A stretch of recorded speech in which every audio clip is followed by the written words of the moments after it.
우리 옆 사람에게 인사하겠습니다. 예수 안에서 사랑하고 축복합니다.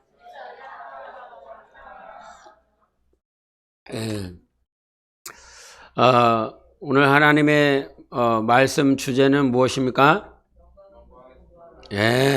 할렐루야. 영광의 문을 통과하라. 하나님은 영광이시다. 세 번 하겠습니다. 시작. 하나님은 영광이시다. 하나님은 영광이시다. 하나님은 영광이시다. 아멘. 베드로후서 3장을 잠깐 보실까요? 그분이 정말로 영광이신지 맨 마지막에 나와 있는 베드로후서 3장 18절을 같이 읽어보시겠습니다. 시작. 오직 우리 주 곧 구주 예수 그리스도의 은혜와 그를 아는 지식에서 자라가라. 영광이 이제와 영원한 날까지 그에게 있을지어다. 아멘. 그가 누구십니까? 예수 그리스도이십니다. 하나님이십니다. 하나님은 영광이십니다. 이제도 영광이시고 영원한 날까지, 영원 전부터 영원까지 영광이신 분은 예수 그리스도 하나님 한 분밖에는 없습니다. 그래서 우리의 신앙생활에 눈이 떠져야 될 것은, 비록 우리가 이 자리에서, 이 공간에서, 때로는 이 공간이 여러분 눈에 누추해 보일 수도 있고 초라해 보일 수도 있지만, 하나님께서는 우리의 모양과 외모와 어떤 장소와 전혀 상관없이 그분은 영광이십니다. 그래서 그 영광의 하나님이 보일 때에 비로소 우리는 신앙생활을 진짜로 할 수 있습니다. 언제 신앙생활을 할 수 있다고요? 영광의 하나님이 보일 때요. 영광의 하나님. 십자가를 지고 걸어가시는 예수 그리스도를 어떤 이들은 흠모하고 사모하지만, 어떤 이들은 그 십자가 앞에서 믿음을 저버리기도 하고 나는 그 길을 안 가겠다라고 뒤돌아가는 자들도 있습니다. 그런데 하나님의 영광이 보이면, 하나님이 얼마나 빛나시는지, 하나님이 얼마나 위대하신지 그것이 내 눈에 보이면 뒤돌아갔던 자들도 돌아와서 예수 그리스도를 따르게 합니다. 그것이 하나님의 영광인 것입니다. 하나님의 영광은 세상 길을 향해서 나아가고자 했었던 내 마음을 돌이키는 것입니다. 그래서 예수는 영광입니다. 나를 돌이키게 하셨습니다. 내가 예수 앞에 나와 하나님의 영광을 보게 하신 것이지요. 그래서 예수가 영광이심을 우리 삶 가운데, 신앙생활 가운데 어떻게 알 수 있느냐? 요한복음 1장 3절과 4절에 말씀하십니다.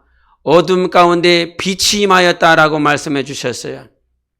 이 영광이라고 하는 말씀을 카보드라라고 하는데, 이 카보드는 무겁다라고 하는 것입니다. 집중이 되어진다라고 하는 것입니다. 여러분, 이곳이 캄캄하다라고 생각을 해보세요. 아무것도 빛이 비춰지지 않습니다. 그런데 저 밖에서 한 줄기 빛이 비칩니다. 그러면 이 자리에 있었던 모든 자들의 시선은 그 빛에 집중할 수밖에 없는 것입니다.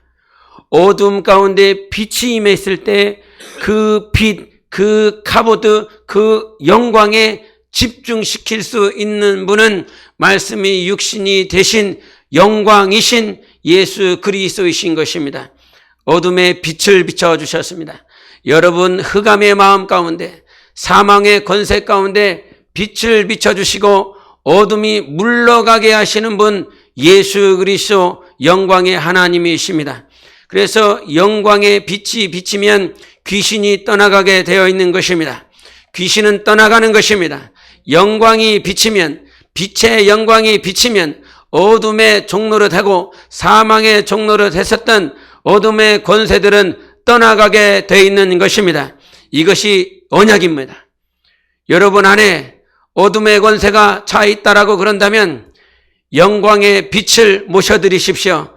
그 카보드, 어둠 가운데 빛을 비추시는 예수 그리스도가 내 안에 임하면 슬픔이 무너집니다. 낙심하고 절망했었던 생각들로부터 해방되어지는 것입니다. 나를 붙잡고 있었던 귀신이, 미혹의 영이 떠나가는 것입니다. 영광이 임하면 병이 났습니다.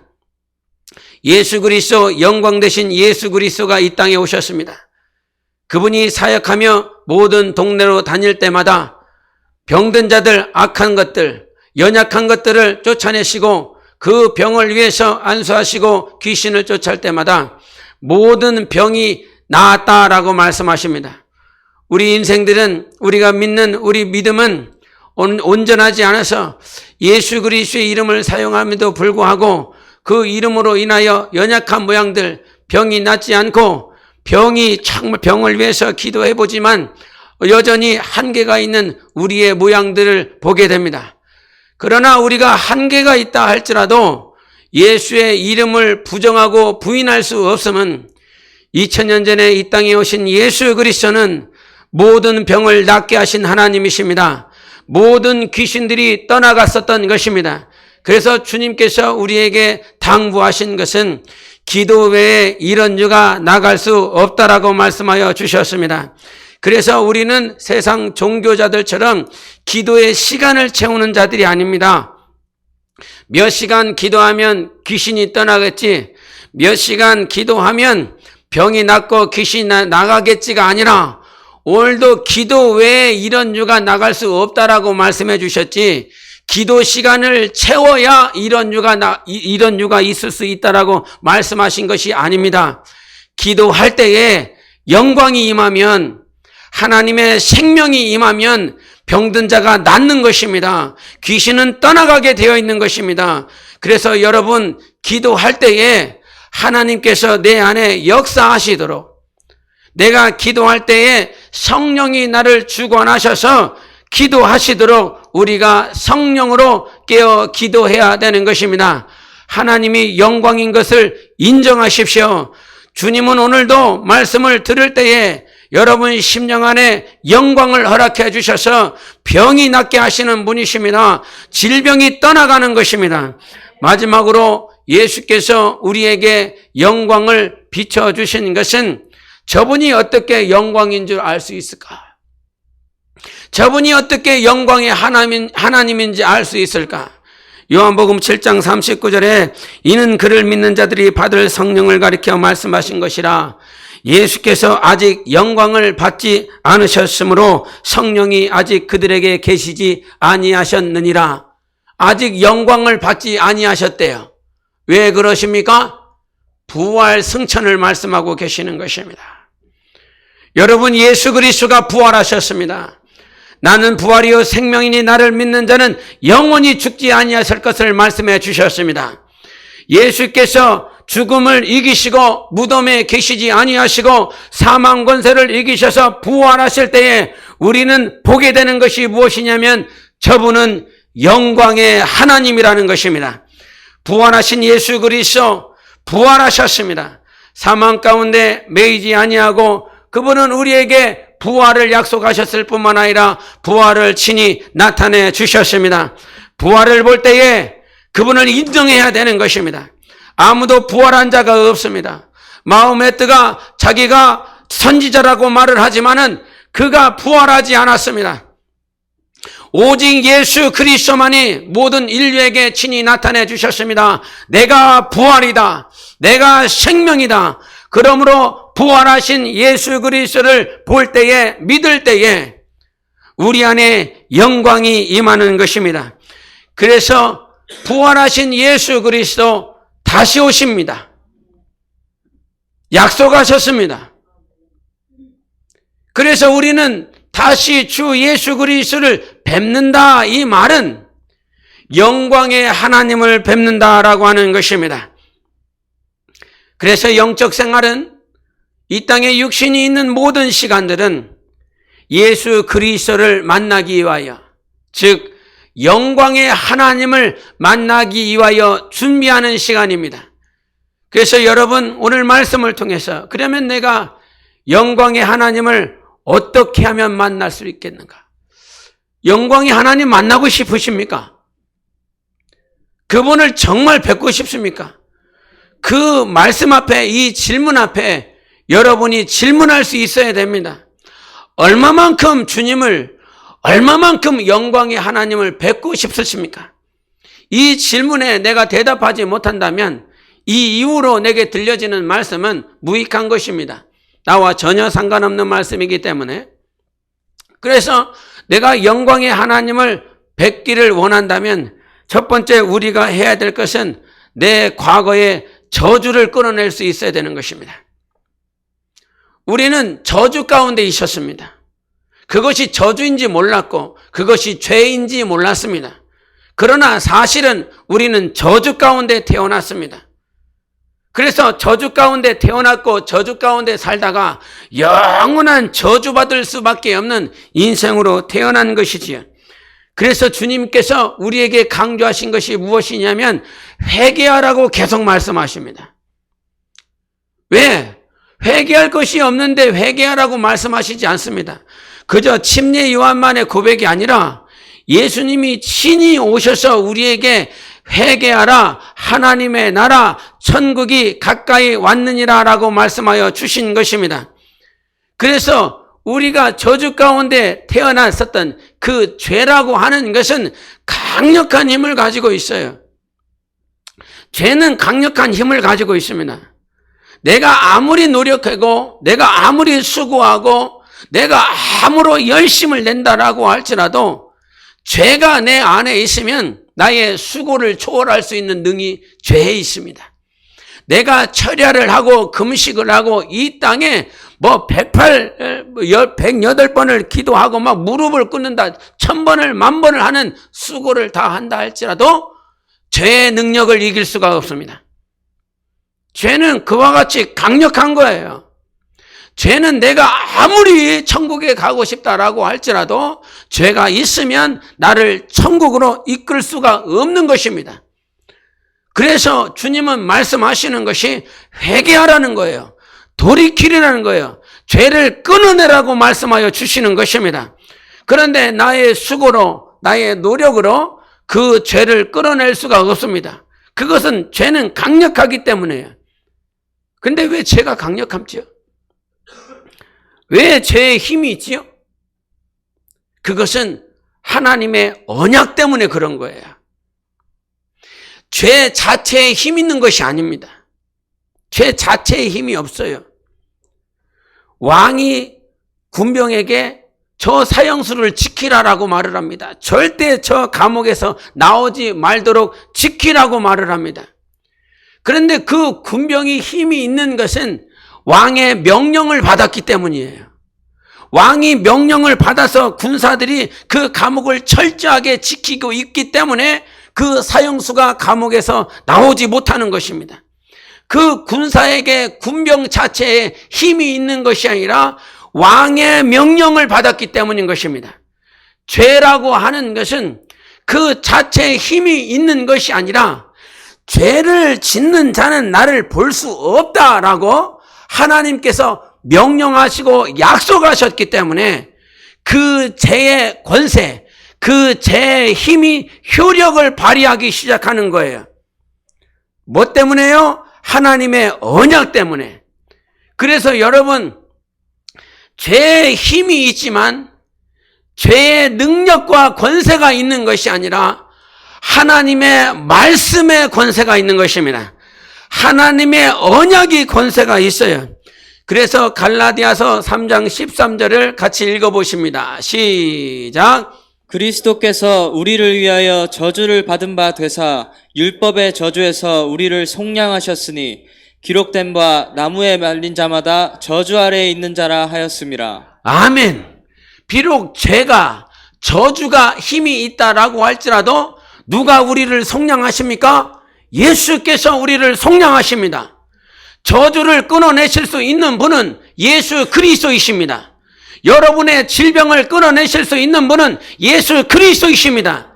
지금 내 안에 질병이 있다라고 할지라도 예수 그리스도를 인정하시기를 예수 이름으로 축원합니다. 죄악과 저주, 우리를 율법의 저주에서 끊어내시고 살리실 수 있는 분은 예수 그리스도 한 분밖에는 없다라고 말씀해 주셨어요. 그리고 주님이 그렇게 말씀하신 거예요. 여러분, 질병의 권세를 인정하지 말고 저주의 권세, 죄의 권세를 인정하지 말고 오늘 우리를 속량하셨다라고 말씀하시는 예수의 언약을 인정하셔야 되는 것입니다. 그래서 저주를 끌어낼 수 있는 것은 여러분의 수고도 노력도 아닙니다. 예수를 인정할 때 죄의 결박, 저주의 결박이 끊어지는 것입니다. 저는 이 저주 가운데 죄악의 집안, 전혀 주님과 상관없는 유교 집안인 것 같기도 하고 불교 집안인 것 같기도 하고 제사를 지내는 거 보면 유교 집안이고 그 집안에 들어가 보면 온갖 그 부처상들이 있는 것을 보면 불교 같기도 하고 그래서 물어보고 싶어요. 당신 어르신들한테 당신은 유교를 믿는 거예요? 불교를 믿는 거예요?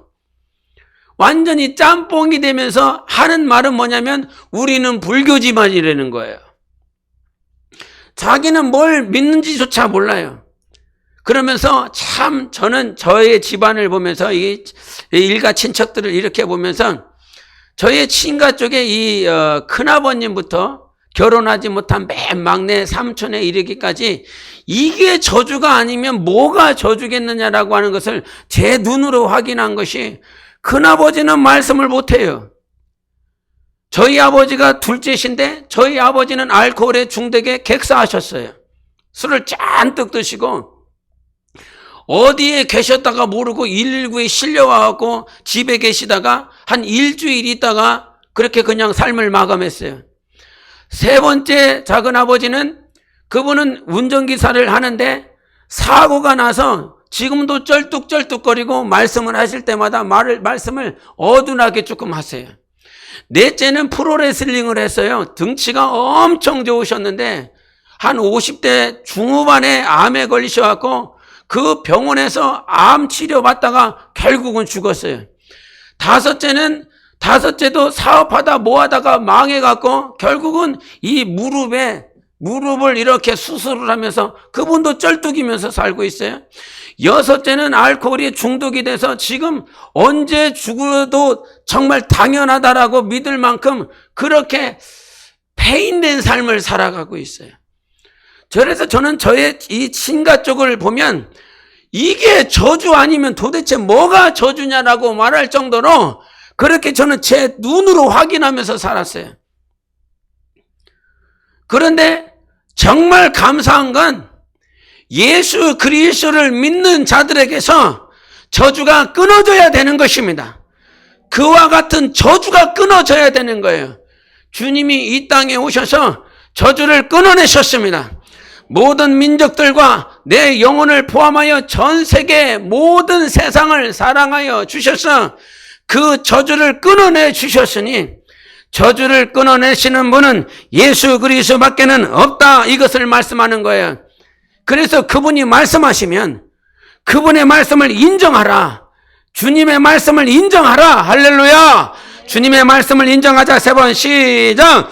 주님의 말씀을 인정하라. 주님의 말씀을 인정하라. 주님의 말씀을 인정하라. 아멘.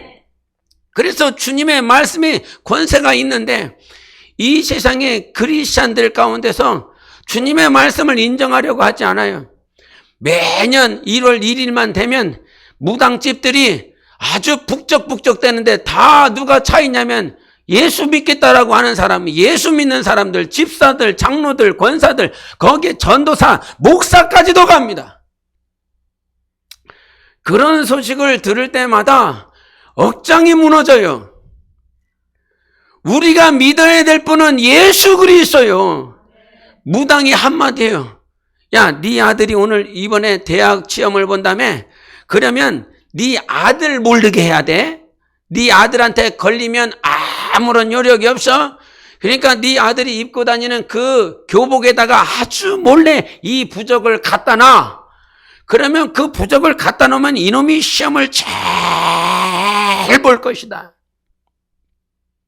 그러면 그 부적을 교복에다가 아들 모르게 거기다 딱 발견되지 못하도록 거기다가 갖다 놓죠. 무당이 한마디 한 그 말에는 왜 이렇게 신뢰를 하고 너 서쪽으로 가지 마.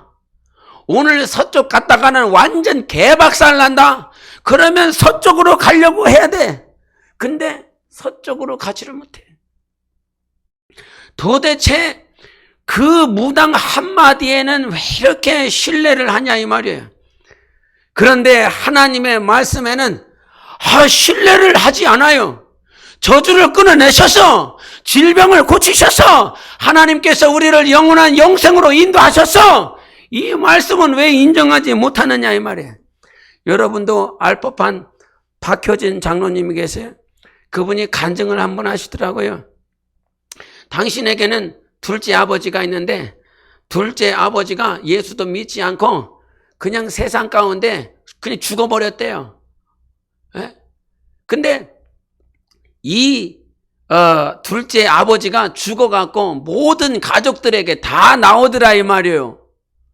예? 예수도 믿지 않은 그 더러운 영이 모든 가족들에게 꿈에 다 나와갖고 나 춥다고. 여기 추운 놈들 뭐 있어? 추운 놈들 있으면 빨리 귀신 쫓아요. 막 춥다고 배고프다고. 예? 그래갖고 그 당시만 해도 가족들이 예수를 믿지 아니하니까 다 누구한테 가겠어요? 무당을 불러왔어요. 무당을 불러왔대요. 한 70대 80대 되신 흰머리가 잔뜩 늙은 여노인이 그 노인이 방금 힘아대기도 하나도 없이 들어오더래요.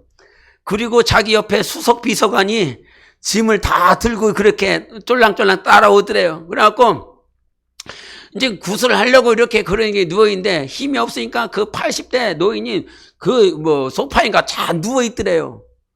한 시간을 그렇게 누워있더래요.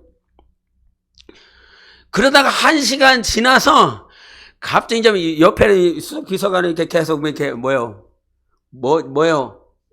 지금 어떻게 알아? 옛날에 해보신 분들을 본 거죠? 내가 한 건 아니고. 그 징을 치니까 1시간을 치더래. 근데 그 1시간 있다가 늙은 노인이 1시간 있다가 소리를 고래고래 지르는데 힘이 전혀 없게 느껴지는 그 노인이 고래고래 소리를 지르는데 나 배고프다고 나 춥다고 그러면서 그 둘째 아버지하고 똑같이 얘기를 해더래요. 그러니까 옆에 있었던 가족들이 아이고 둘째 아버지 그러면서 막 혼비백산을 해갖고 둘째 아버지 죄송하다고 잘못했다고 막 그 노인네한테 절을 하기 시작하더래요. 그러더니 옆에 있던 수석비서관이 이 사람 춥게 안 하려면 저기다가 돈을 넣어야 된다고 돼지 콧구멍에다가 추운 거하고 돼지 콧구멍에다 돈 넣는 거하고 뭔 상관 있어? 예? 그랬더니 조금 있다가 이 쟁반 위에 돈이 수북히 쌓이더래요. 할렐루야. 뭘 아멘이야 또. 이건 아멘하면 안 되지. 에? 돈이 막 그냥 자기도 그 당시에 나이가 어렸는데 자기 안에 10,000원밖에 없더래. 그래갖고 그 10,000원을 거기다가 딱 집어넣더래요. 에? 돈이 수북히 쌓인 상태에서 조금 있다가 하는 말이 이 둘째 삼촌인 거죠. 이분은 결혼을 안 하고 죽었대요.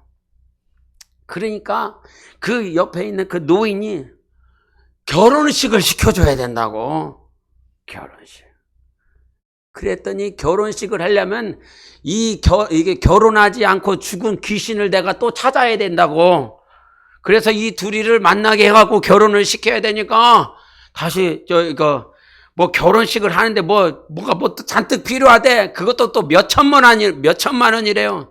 그러면서 미리 다 알고 그 수석 비서관이 그거 할 줄 알고 다 가지고 왔대요. 하려고 이미 다 알고 가져왔대. 거기 가방에서 주섬주섬 꺼내더니 이거 몇천만 원 되니까 또 해라고. 그랬더니 아버지가 그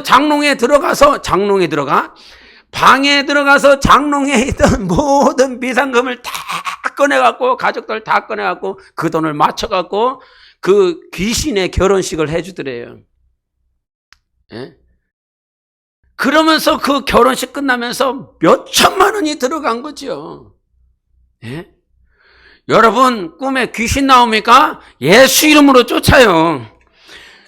정말 안타까웠었던 소식을 하나 더 들은 게 뭐냐면 모태신앙이래. 근데 모태신앙인데 어느 순간 자기 눈에 귀신이 보이더래. 그러면 예수 이름으로 귀신을 쫓아야 되는데 이놈이 무당집에 갔네. 20대 초반인데 무당집에 갔더니 그 무당은 뭐 하겠어요? 뭐라고 말을 하겠어요? 신내림 받아야 된다고, 구태야 된다고. 그래갖고 이놈이 그 신내림을 받았어요. 어머니가 권사래요? 권사님들, 그거를 지금까지 숨기고 그 권사 어머니한테 말을 못하고 자기가 신내림 받았다고. 예? 과거에 인도 선교사님이 간증을 내시더라고. 자기가 인도에서 선교를 하는데 거긴 귀신들 엄청 많거든요. 예? 근데 자기 성도 집에, 신도 집에 이렇게 갔는데 가서 막 귀신이 분리가 돼갖고 이 자기 자식 초등학교 6학년 되는 요놈이 막 몸에 사지가 막 이렇게 꺾여지고 막 간질처럼 막 그렇게 보이되는 거예요. 그래갖고 그 기도하고 귀신이 나간 줄 알고 잠잠해져 갖고 왔는데 다음 달이 됐는데 다음 달에 돼서 얘가 또 이런다고 그러면서 또 가더래요. 그래갖고 진정시키고 또 왔는데 또 가고. 근데 그 귀신이 분리되는 시간이 언제냐면 보름달이 뜨면 보름달만 뜨면 애가 간질에 막 사지가 막 꺾이면서 그렇게 막 귀신이 역사를 하더래요. 그래갖고 그날은 선교사님이 오늘은 내가 이 날을 잡겠다 그러면서 귀신이 나갈 때까지 내가 안 간다. 그러면서 거기서 계속 귀신을 쫓더래요. 분리가 된 것처럼 속이니까 거기서 나간 것처럼 속이니까 그 자리에서 또 쫓는 거죠. 그러면 나간 줄 알고 그 선교사를 속인 줄 알았는데 귀신이 다시 또 분리가 돼갖고 거기에 숨어 있는 거죠. 잠잠하면 얘가 가겠지 이러고 그러면서 귀신이 잠깐 참는다 이 말이죠. 그래서 이것을 알고 계속 예수 이름으로 쫓았어요. 그래서 결국은 요놈이 힘이 팍 풀리면서 귀신이 떠나가고 귀신의 역사에서 해방받았다고. 다음 달 보름달이 떠도 보름달이 뜨면 늑대가 우는 게 아니라 하나님께서 주신 그 예수 이름으로 더러운 영으로부터 해방받았다 이 말입니다. 여러분, 우리의 영혼을 해방시키는 것은 예수 이름이에요. 하나님께서 여러분에게 예수 이름을 주셨기 때문에 그 실패된 자리, 그 제약된 자리에서, 저주받은 그 자리에서 우리를 해방시키시는 분은 예수 그리스도 한 분밖에는 없습니다. 저도 이렇게 신앙생활을 하다 보니까 귀신을 쫓아도 안 나가는 것 같고, 질병을 놓고 기도할 때도 질병의 이런 문제부터 해방받지 않는 것 같고, 시간이 지나면서 연륜이 많은 사람들에게 있어서 반드시 고쳐져야 될 것, 실패하는 부분, 거기가 어디냐면 지금 10년째 기도했어. 20년째 기도했어. 예수 믿고 난부터 그때부터 계속 지금까지 기도했는데도 하나님의 역사가 없어. 여러분, 그것은 믿음이 아니에요. 하나님은 오늘도 역사하실 수 있는 분이에요. 성령이 일하시면 하나님께서 내게 성령의 강력한 역사, 그래서 지금도 아프리카나 중동이나 들려오는 간증들이 다 그거예요. 북한에서요, 지금 이 지리적으로 보면, 공간적으로 보면 한국과 제일 가까운 그 북한 땅에서도 오늘도 신유의 역사는 나타나고 있어요. 치유의 역사는 나타나고 있어요. 하나님께서 출애굽시키고 난 다음에 이스라엘 백성들에게 당부하신 말씀, 언약하신 말씀이 무엇입니까? 나는 치료의 하나님이라고 말씀해 주셨어요. 말씀을 따라 살아낼 때 하나님께서는 치료하시겠다는 거예요. 그래서 여러분이 지난 온라인 첫 예배 드릴 때 그 쓴물이라고 하는 마라에서 고통당한 그 고통을 수고하시면서 단물되게 하시면서 주님이 그들에게 무엇을 주신지 아십니까? 어떤 새로운 환경으로 인도한 것이 아니라, 새로운 환경으로 그 후에 분명히 인도하셨지만 주님은 그들에게 언약, 말씀, 계명을 주셨어요. 이 계명을 지켜라. 그러면 하나님은 오늘도 치료의 역사로 역사하시겠다는 것입니다. 하나님은 치료의 하나님이십니다. 치료하십니다. 하나님만이 하시는 것입니다. 그래서 오늘 실패의 자리에서 벗어나야 돼요. 내가 정말 그 실패의 자리, 지금 말씀의 주제가 영광의 문을 통과하려면 내가 오늘 저주받은 그 자리, 실패한 그 자리에서 나를 벗어나게 하시고 해방시키시는 예수 그리스도를 오늘도 신뢰하고 의지하라 말씀하시는 것입니다. 10년 지났으니까 포기할래. 20년 지났으니까 포기할래가 아니라 하나님은 역사하시더라 이 말이에요. 자기 친구를 30년 동안 전도한 사람이 있어요, 목사가. 그런데 자기가 죽는 그때에도 정말 자기는 기도하고 전도했지만 가장 사랑했었던 그 친구가 예수를 믿지 않더라는 거예요. 그런데 그 장례식장에 막 사람들이 기뻐하고 감사하고 막 은혜가 충만한 장례식장을 받더래요. 그 친구가 그 장례식장을 보며 하나님의 임재와 하나님의 다스려 주심을 그가 체험했어요. 그 목사 친구가 살아있을 때는 그가 예수 그리스도를 영접하지 아니하더니 그가 하나님 앞에 부름을 받아 천국에 입성하니까 그 친구가 그 30년 된 그 친구가 변화되어 예수 그리스도를 믿으라는 것입니다. 하나님은 우리의 기도를 들으시는 하나님이십니다. 그 하나님께서 오늘도 역사하시기에 그 내 과거의 실패 아니면 내가 저주 가운데 붙잡혀 있는 나의 잘못된 생각들을 철저하게 끊어내야 되는 것입니다.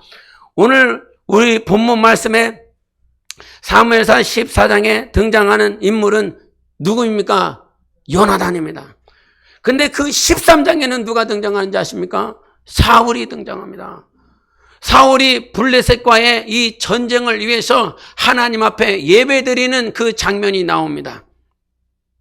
사무엘이 그 사울 왕에게 뭐라고 약속하냐면 내가 7일만 약속하자.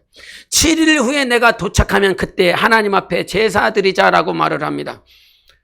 근데 이미 7일은 지났고 백성들은 다 떠나가고 그러면서 자기 눈에 보이는 부류의 사람들이 있어요. 우리 한번 사무엘상 13장을 보시겠습니다.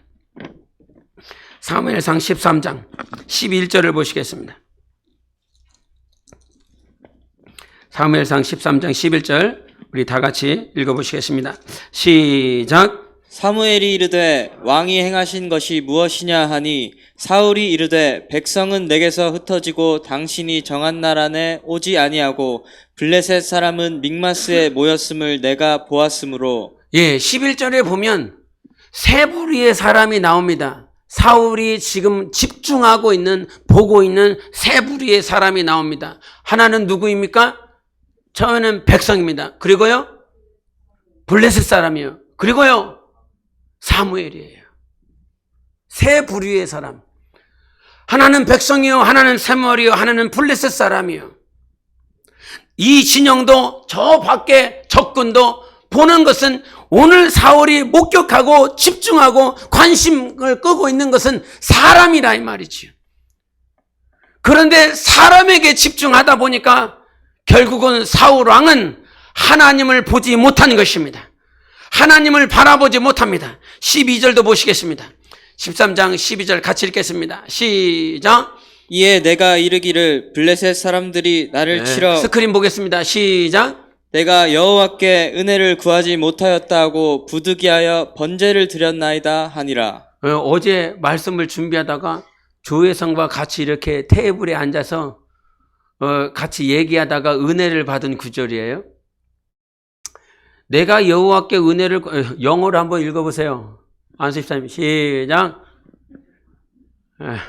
누구를 시켜야 돼? 강인주 집사님 해외에 갔다 오셨으니까 시작. 뭐야? 할렐루야! 우리는 선교해야 된다. 시작. 아니 안수 집사님, 강인주 집사님.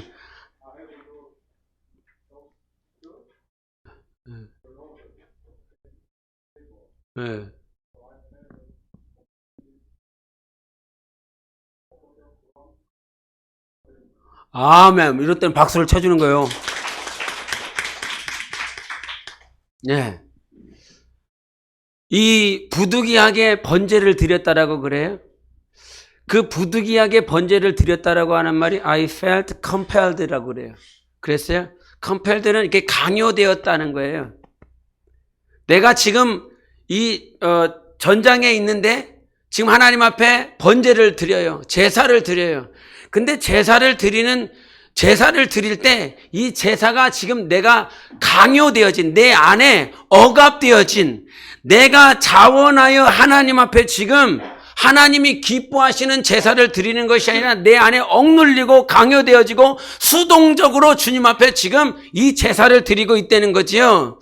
그런데 왜 그렇게 부득이하게 마지못해서 어쩔 수 없이 지금 하나님 앞에 제사를 드리게 되었느냐라고 하는 이유를 뭐라고 말을 하냐면 I have not sought라고 그래요. 나는 주님을 구하지 않았다는 거예요. 주님의 은혜를 찾지 않았다는 거예요.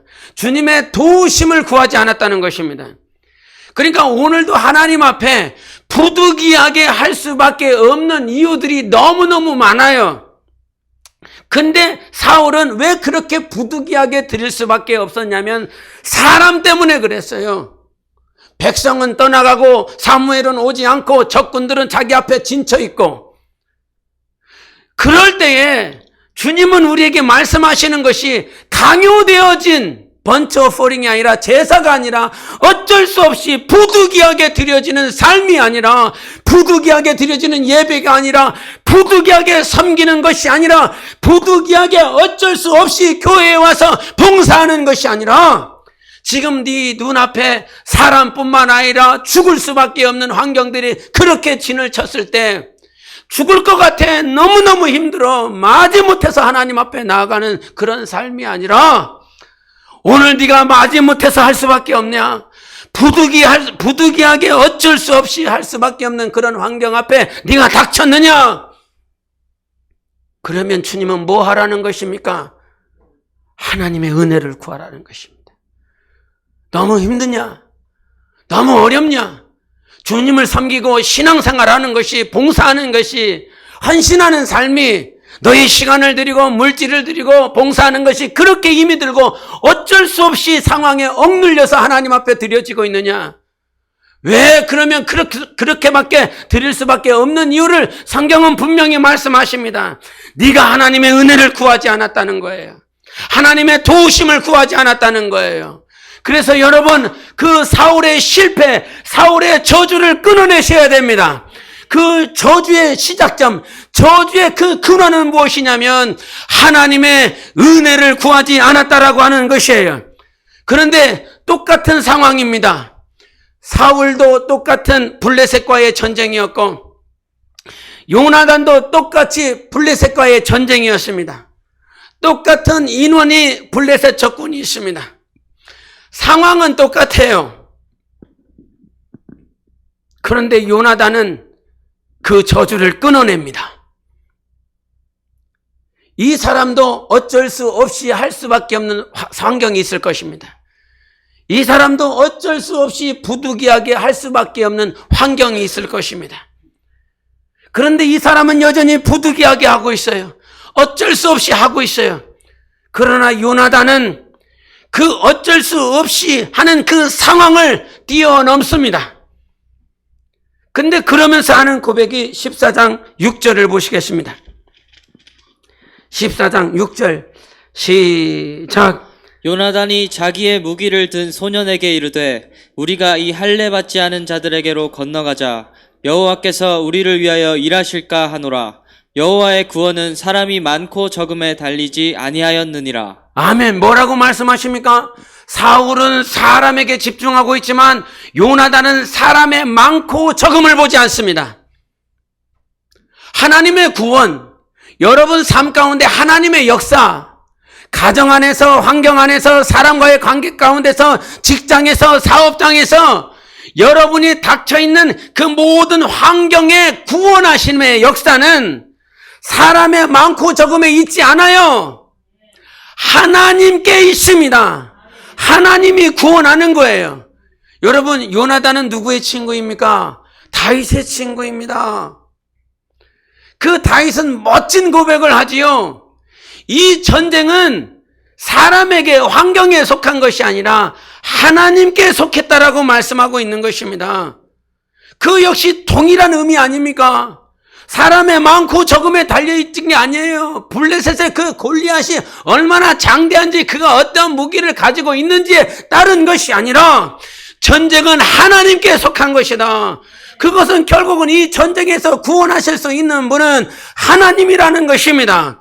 그래서 우리의 영적 생활은 사람의 많고 적음을 바라보는 것이 아니라 예수 그리스도를 보는 것입니다.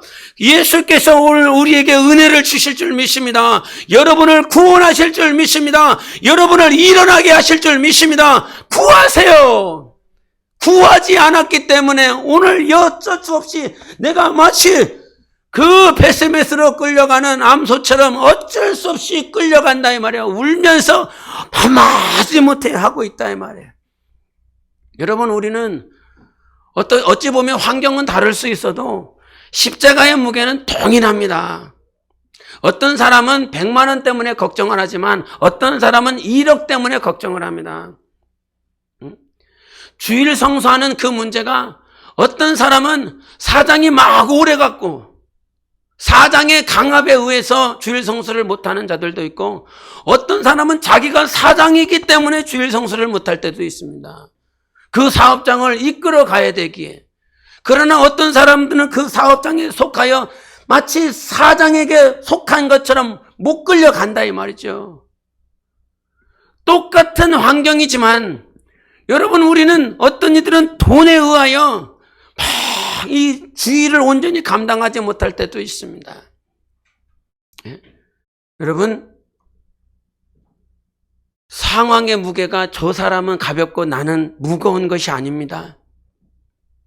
내가 오늘 주님을 보지 않기 때문인 것입니다. 주님을 바라보지 않는 자들은 절대로 이 선조들의 실패, 요나단의 입장에서 봤을 때는 그 사울이 자기 아버지요, 믿음의 선배입니다. 믿음의 선배가 실패한 자리가 어디인지 제대로 체크해 보십시오. 어떤 사람은 돈 때문에, 어떤 사람은 사람과의 관계 때문에, 어떤 사람은 이 세상에 있는 물질의 문제들, 그런 상황들 때문에 그것들을 다 실패했어요. 예? 나의 아버지를 보니까 나의 아버지의 신앙생활은 물질 때문에 실패한 것을 내가 친히 목격했어요.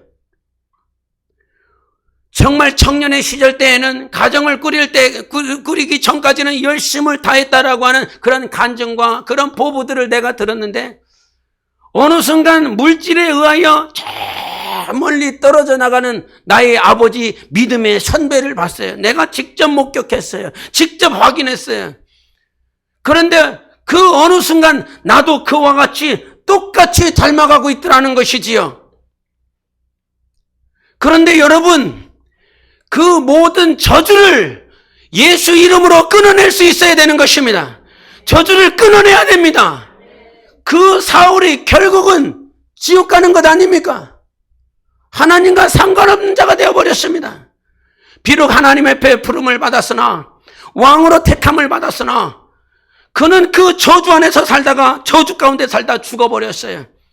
그래서 사람 앞에, 사람 때문에 실패하지 말아라. 부모 때문에 실패하지 말아라. 자식 때문에 실패하지 말아라. 부모가 우상이 되지 않기를 예수 이름으로 축원합니다. 자식이 우상이 되지 않기를 예수 이름으로 축원하며, 물질이 여러분의 우상이 되지 않기를 예수 이름으로 축원하며, 여러분의 건강이 우상이 되지 않기를 예수 이름으로 축원합니다. 주님은 그 예수 그리스도를 바라볼 수 있도록 모든 환경 가운데 역사하시는 하나님이세요.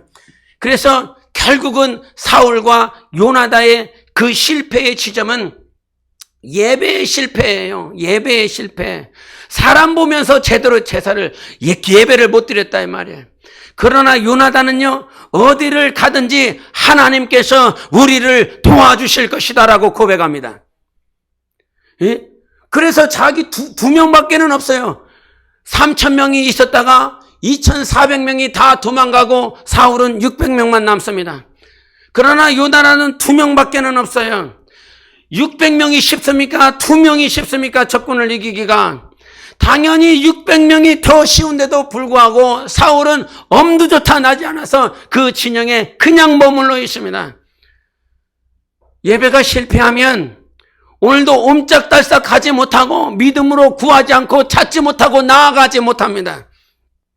그러나 하나님을 인정한 자는 자기의 삶 가운데 그저 머물러 있는 자가 아니라 하나님을 의지하여 찾고 구하고 두드리는 삶을 찾는 것입니다.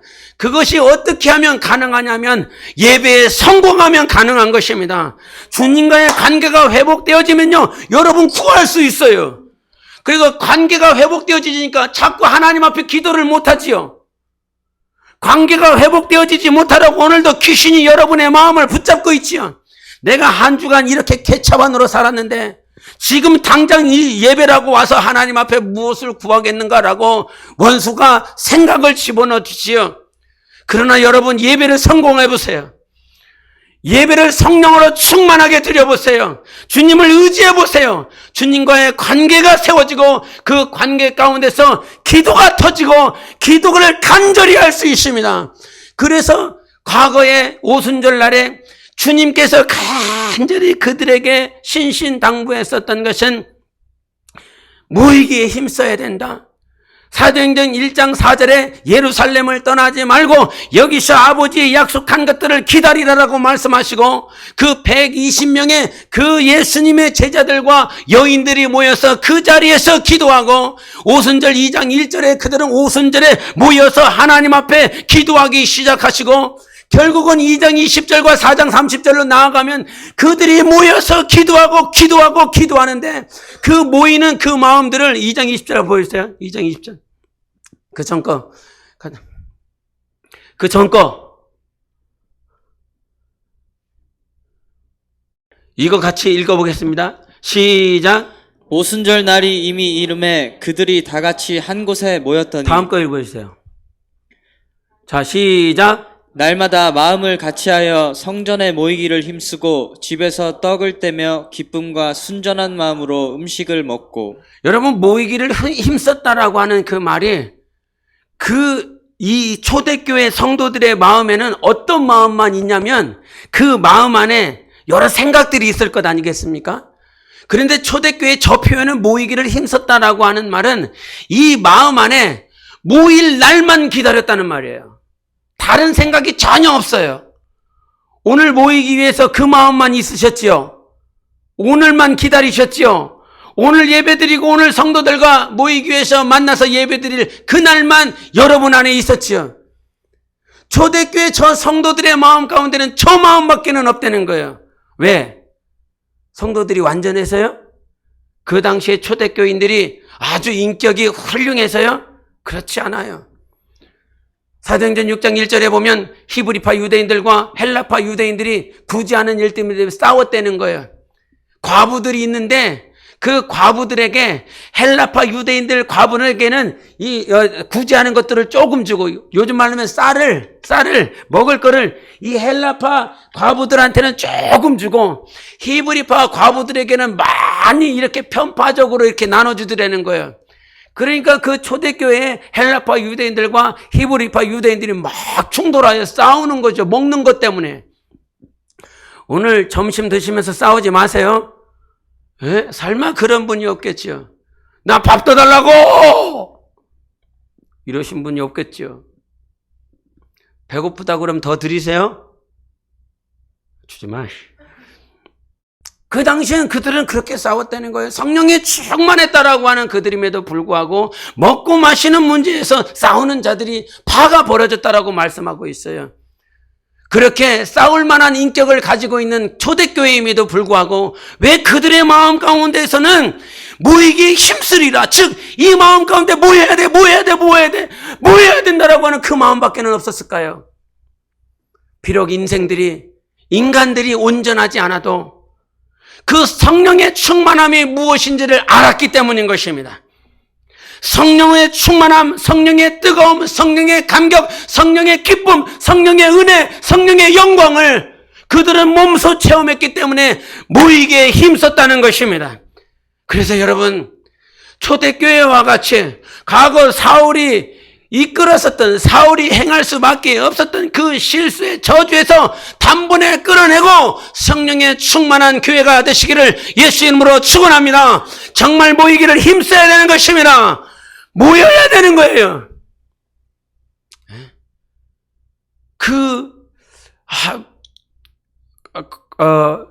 예배를 드리는 이렇게 모양을 드리면서 정말 예배에 목숨을 걸어야 된다라고 하는 것을 느끼는 게 뭐냐면, 일주일에, 이렇게 어떤 예배 영상을 하나가 봤는데, 예배 설교 말씀이요, 몇 분이냐면, 주일이에요. 수요일 아니고, 새벽도 아니고, 주일인데, 여러분은 좋아하려나 모르겠다.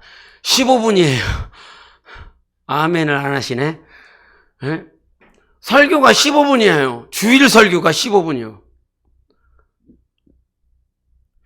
일주일에 처음 오시는 분들이 있을 거 아니에요? 일주일 동안 처음 그 예배, 주일 예배만 참석하시는 연약한 영혼들이 있을 거 아니에요? 저는 그거를 보면서 도대체 어떻게 해야 되나, 나는.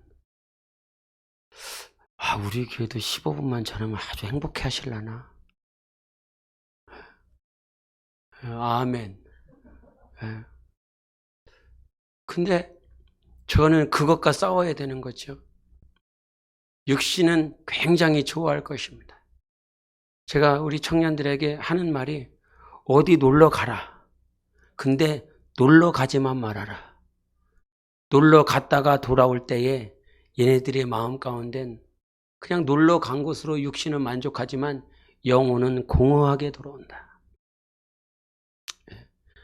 여러분, 그 에스겔서 33장 31절에 이런 말씀을 하시는데 같이 보겠습니다. 이거 여러분 개역개정 아닙니다. 현대인 성경 버전입니다. 같이 읽겠습니다. 시작. 때를 지어 찾아온다. 그리고는 내 앞에 앉아서 내 백성이나 된 것처럼 말을 듣고 있지만 아무도 그 말을 진심으로 받아들이지는 않는다. 그들이 듣고 싶어하는 것은 육체의 쾌락에 관한 것뿐이다.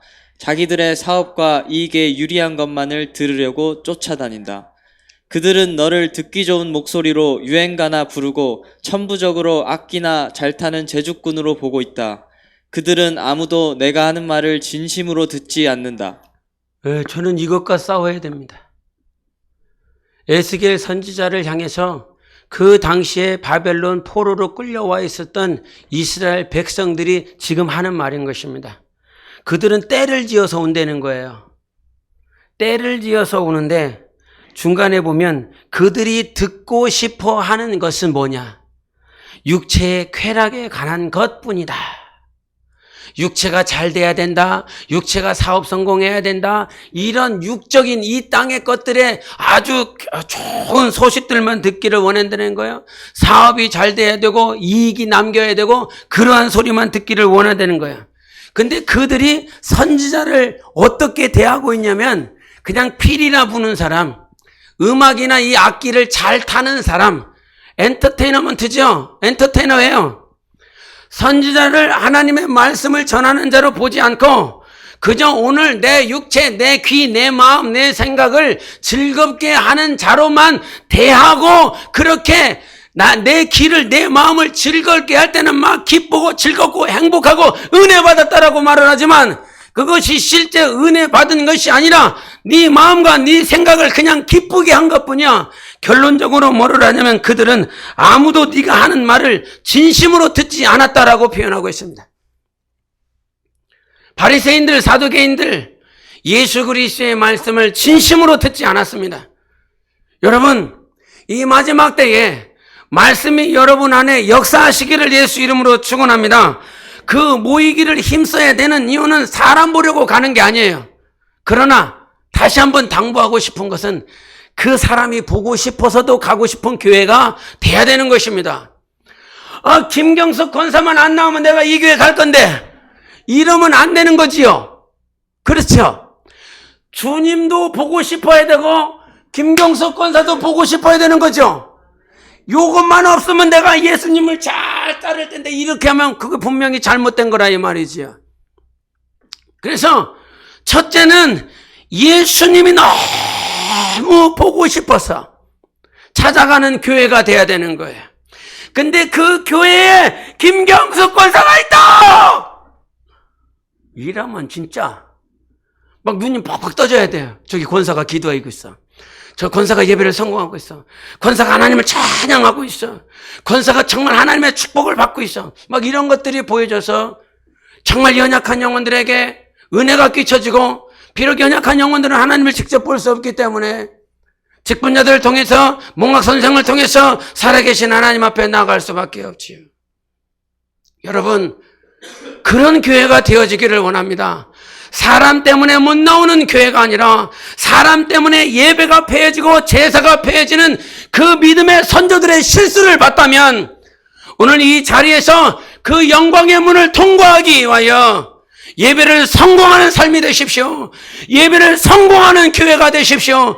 그 교회가 되어져 성령의 충만함을 회복하고 사람 앞에서 전달되어지고 저주 가운데 있었던 우리가 이제는 그것을 끊어내야 되지 않겠습니까? 여러분 각자가 선조들이 있었던 그 저주들을 다 끊어내고 예수 그리스도 안에서 영광의 하나님을 보고 영광의 하나님이 우리 안에 살아 그 천성 하나님의 나라에 넉넉히 들어가야 될 줄 믿습니다. 1시간 더 해야 되는데 지난주에도 끝나고 나서 1시간 한 13분인가 했었던 것 같아요. 나 시간 좀 더 줘야 되는데 3시간 했어야 되는데. 민성 집사님 가고 싶으시죠? 그래서 여러분 오늘 하나님의 말씀, 우리는 영광의 하나님 앞에 설 것입니다. 예수가 영광입니다. 그러면 여러분 안에 영광이 있으셔야 되지 않겠습니까? 영광이 없으면 어떻게 영광의 하나님을 볼 거요? 예복이 없는데 어떻게 영광의 하나님을 볼 거요? 면류관이 없는데, 세마포가 없는데 어떻게 영광의 하나님을 볼 거요? 이 땅에 있는 동안 영광을 준비하세요. 영광의 하나님을 볼 수 있도록 성령으로 사용받는 시간이 나의 영광을 준비하는 시간입니다. 그저 부득이하게 예배드리는 것이 아니라 부득이하게 헌신하고 부득이하게 봉사하는 것은 영광 아니다. 성령이 내 안에서 나를 쓰신 것만 영광이다. 뭐만 영광이라고요? 성령이 나를 쓰신 것만 영광인 것입니다. 그 영광을 준비하는 복되고 귀한 삶이 되시기를 예수 이름으로 축원합니다. 기도하시겠습니다. 오늘도 하나님 아버지, 나 정말 주님을 뵙기를 원합니다. 주께서 모든 저주를 끊어내 주셨으니 나는 오늘도 내 육신의 모양, 내 삶의 모양을 인정하는 것이 아니라 주님의 말씀을 인정합니다. 주님의 공로를, 예수의 보혈을 인정합니다. 주께서 모든 저주를 끊어내셨으니 나를 속량하여 주셨으니 오늘도 내 영혼아 그 저주를 끊어내고 승리할지어다. 영광 가운데 들어갈 수 있는 우리 모두가 될 수 있도록 함께 기도하시겠습니다. 걸어가시는 우리 하나님 아버지, 오늘도 주의 십자가가 그 예수의 보혈이 우리 모두를 살렸습니다. 우리 하나님 아버지 성령으로 역사하여 주셔서 오직 주 예수 그리스도와 그 십자가의 능력으로 승리하게 하여 주시옵소서. 영광의 하나님을 뵙는 그날까지 우리 모두 다 승리하기를 원합니다. 주여 우리 안에 역사하여 주시옵소서. 하나님의 도우심을 구합니다. 하나님의 도우심을 구합니다. 우리 한 번 더 기도하십시다. 오늘도 성령이 내 안에 충만케 해달라고. 오늘도 부득이한 예배가 아니라 부득이한 제사가 아니라 하나님의 도움을 구합니다. 하나님의 은혜를 구합니다. 성령이 역사해달라고 기도하십니다. 예수, 우리 하나님 아버지, 오늘도 주께서 내 안에 역사하여 주셔서 하나님의 도우심을 따라 하나님의 은혜를 따라 사는 자가 되기를 원합니다. 주님이 역사하소서. 성령이 역사하여 주시옵소서. 오늘도 주의 십자가가 능력되게 하여 주시고 예수 그리스도가 내 안에 능력이 되게 하여 주시옵소서. 그 영광의 하나님을 뵙기를 원합니다. 영광의 하나님을 뵙는 그날까지 성령이여 사용하여 주시옵소서. 성령이여 우리를 사용하시고 역사하시고 인도하여 주시옵소서. 거친 주의 십자가, 거친 주의 십자가 우리 안에 예수 보혈이 흐르기를 원합니다. 흐르는 보혈 강물 되어 내 영혼 깨끗하게 하시고 하늘과 땅을 이으신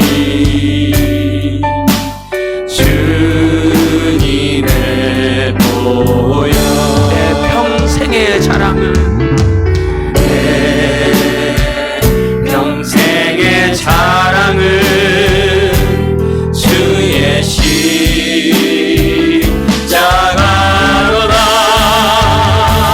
주의 보혈 흐르는데 믿고 뛰어나. 오늘도 주님의 은혜가 여러분 가운데 임하기를 원합니다. 주의 은혜 내가 입어 깨끗하게 되었네. 거친 주의 십자가, 거친 주의 십자가 오늘도 예수 보혈이 우리 안에 흐르고 있습니다. 흐르는 보혈 넘치게 하소서. 강물이 되게 하여 주시옵소서. 강물 되어 내 영혼 깨끗하게 하시고 하늘과 땅을 이으신 주님의 보혈 내 평생의 자랑을 주의 십자가로다. 주의 보혈 흐르는데 믿고 뛰어나가. 주의 은혜 내가 입어 깨끗하게 우리 목소리 높여서 거친 주의 십자가, 거친 주의 십자가 흐르는 보혈 강물 되어 내 영혼 깨끗하게 하시고 하늘과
주의 보혈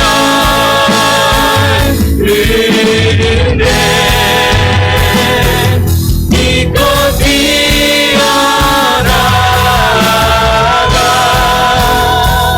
주의 은혜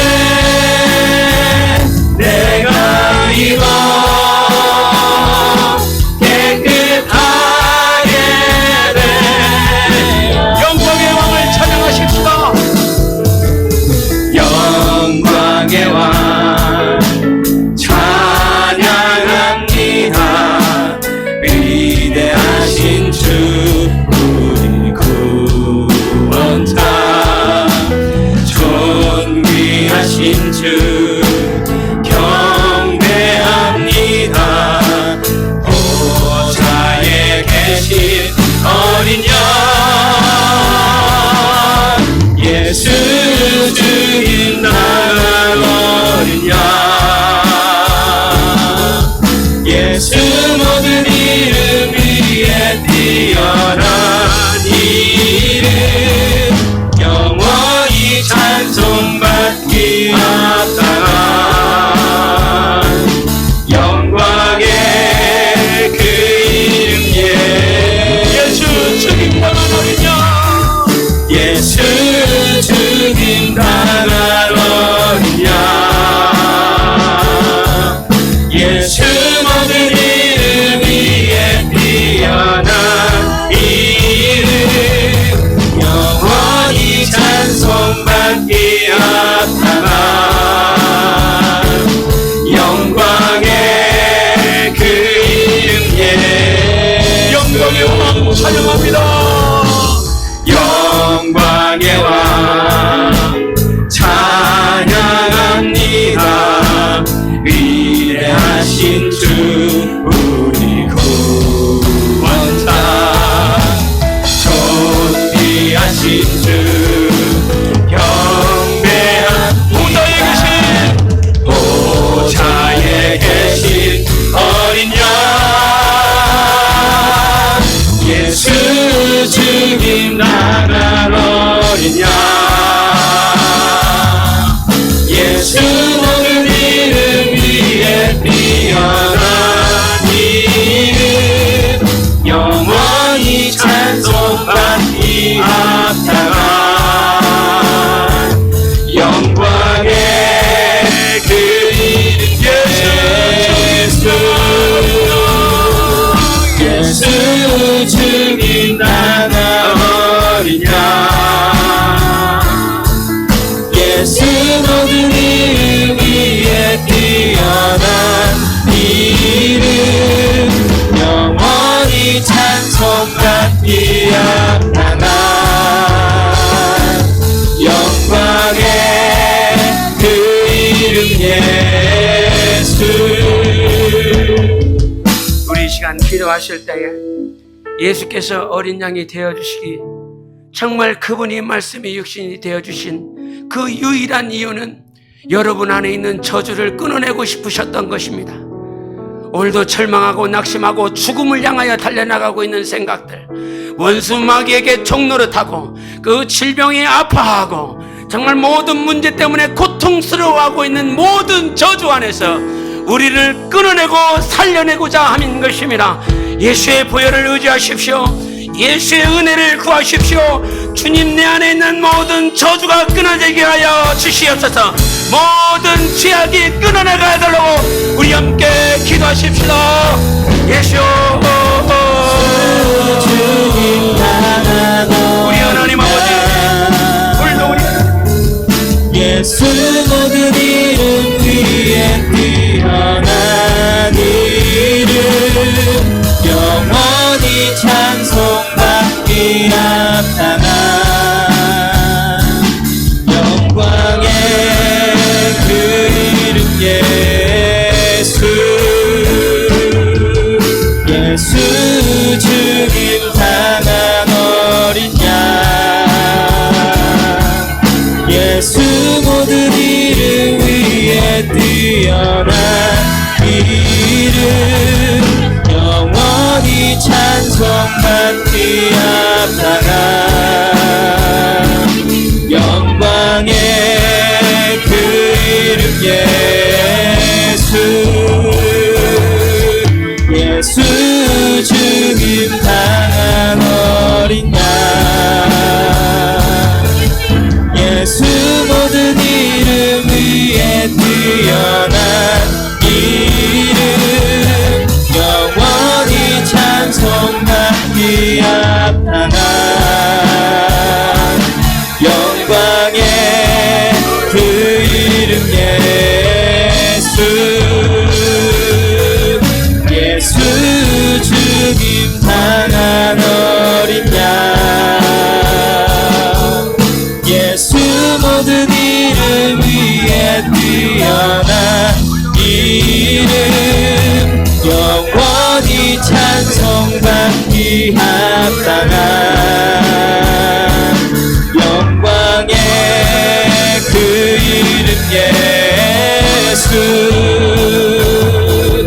예수 죽임 당한 어린 양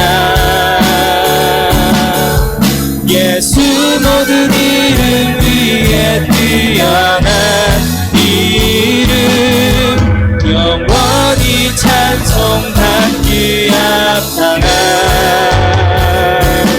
영광의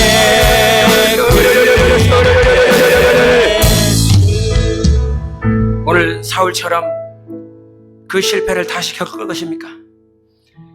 그 사울처럼 백성 바라보고 있고 사무엘 바라보고 있고 블레셋 그 대적만 바라보고 있겠습니까? 그 실패를 끊어내십시오. 하나님의 구원의 역사는 사람의 많고 적음에 있지 않습니다. 하나님이 구원하실 것입니다.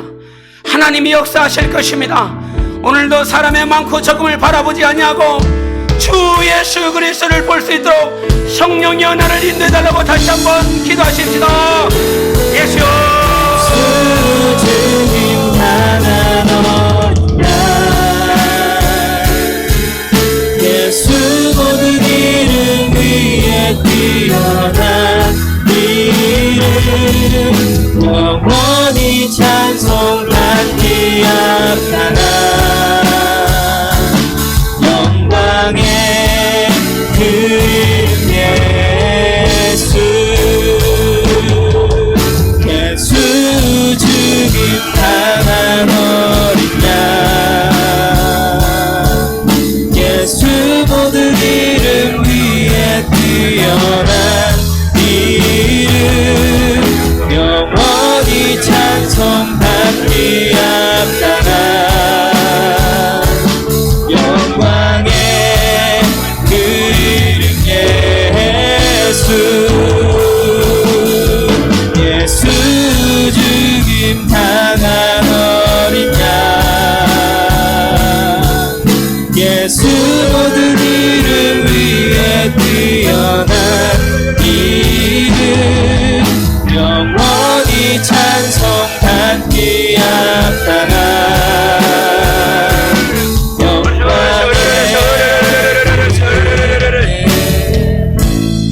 성경은 뭐라고 말을 하냐면 너희가 나를 간절히 찾으면 만날 거다라고 말을 했습니다. 그래서 우리의 심령 가운데 간절히 기도할 수 있는 능력이 있어야 되는 건데 이거는 간절히 할 수 있는 것은 내 안에 있는 것이 아니에요. 성령의 역사가 있어야 간절할 수 있는 것입니다. 우리는 마지막 때에 영광의 왕을 맞이하러 갈 것입니다. 영광의 왕을 향하여 나아갈 것입니다. 영광의 왕을 볼 수 있도록 내 안에 어둠이 떠나가게 하소서. 귀신이 떠나가게 하소서. 질병이 떠나가게 하소서. 더러운 영들 다 떠나가도록 예수 이름 영광의 이름으로 함께 기도하겠습니다. 예수 어린 양 예수 모든 이름 위에 뛰어난 이름 영원히 찬송받기 합당한 영광의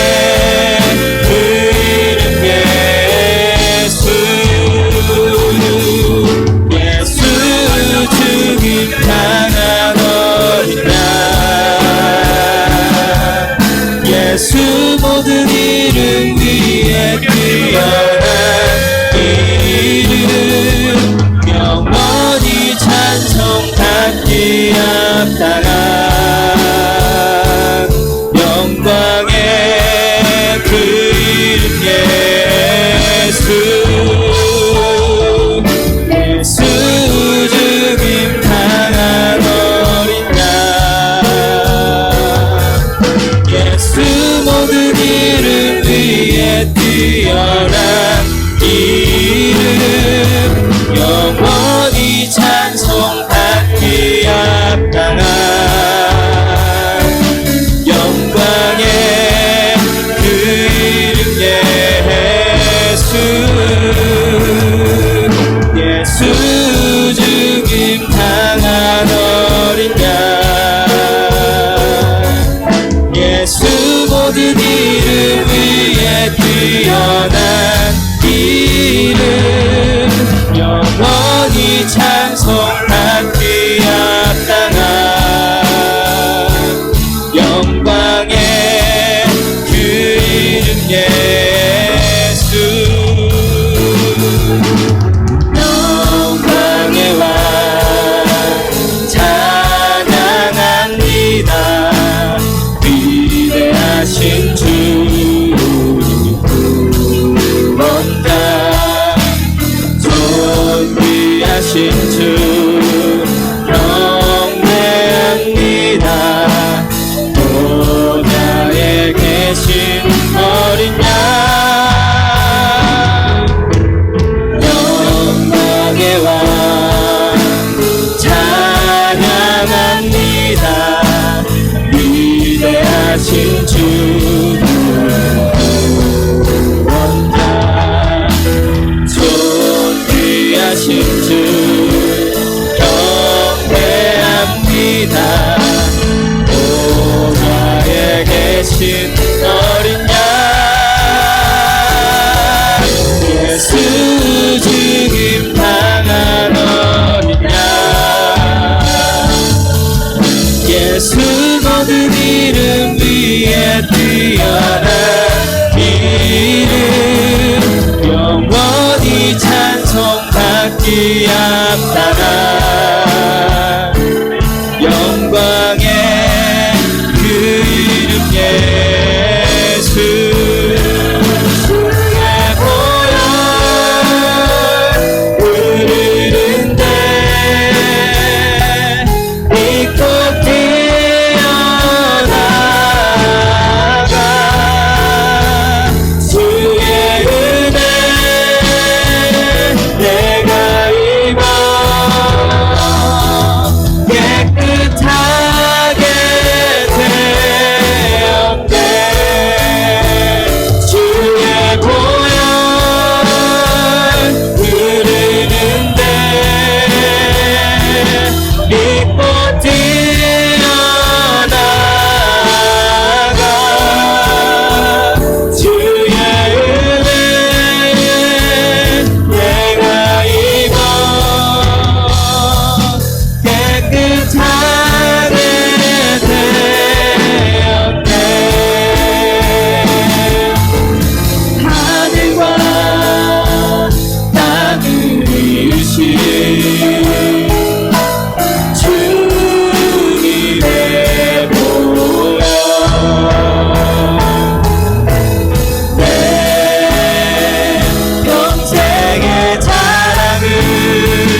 뛰어다니 영원히 찬송받리하다. 영광의 그 이름 예수 죽임당한 어린 양 예수 죽임당한 어린 양 예수 모든 이름 위에 뛰어난 이름 영원히 찬송받기 합당한 영광의 그 이름 예수 영광의 그 이름 예수 영광의 그 이름 예수. 하나님 아버지, 예수 그리스도를 우리에게 허락하여 주신 것은 하나님만이 가지신 그 영광을 우리에게 주시고자 함이었습니다. 이 땅에 사는 날 동안 그 영광을 준비하게 하여 주시옵소서. 모든 성도들에게 영광을 준비할 수 있는 거룩한 은혜가 임하게 하여 주시옵소서. 하나님의 은혜를 구합니다. 이 모든 영광을 상속받아 하나님의 나라를 기업으로 위전받을 수 있도록 우리 주님께서 은혜를 다하여 주시옵소서. 빈손으로 가지 아니하리라. 빈손 들고 주님 앞에 서지 아니하리라. 영광을 소유한 자, 그 영광을 소유한 왕의 권세를 가지고 만왕의 왕이신 예수 그리스도를 맞이하는 몸된 교회 모든 영혼들 될 수 있도록 축복하여 주시옵소서. 오늘도 우리와 함께 계시는 영광의 왕 예수 그리스도의 이름으로 기도합나이다. 아멘. 주기도하시겠습니다. 하늘에 계신 우리 아버지여, 이름이 거룩히 여김을 받으시오며 나라가 임하시오며 뜻이 하늘에서 이루어진 것 같이 땅에서도 이루어지이다. 오늘 우리에게 일용할 양식을 주시옵고 우리가 우리에게 죄 지은 자를 사하여 준 것 같이 우리 죄를 사하여 주시옵고 우리를 시험에 들게 하지 마시옵고 다만 악에서 구하시옵소서. 나라와 권세와 영광이 아버지께 영원히 있사옵나이다. 아멘.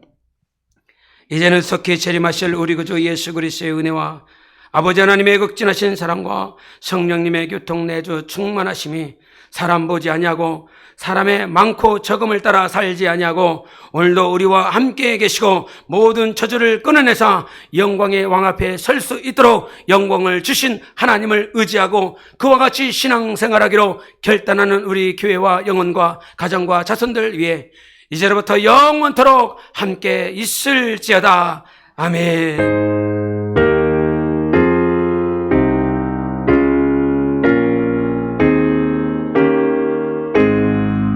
우리 하나님께 박수 한번 드리겠습니다.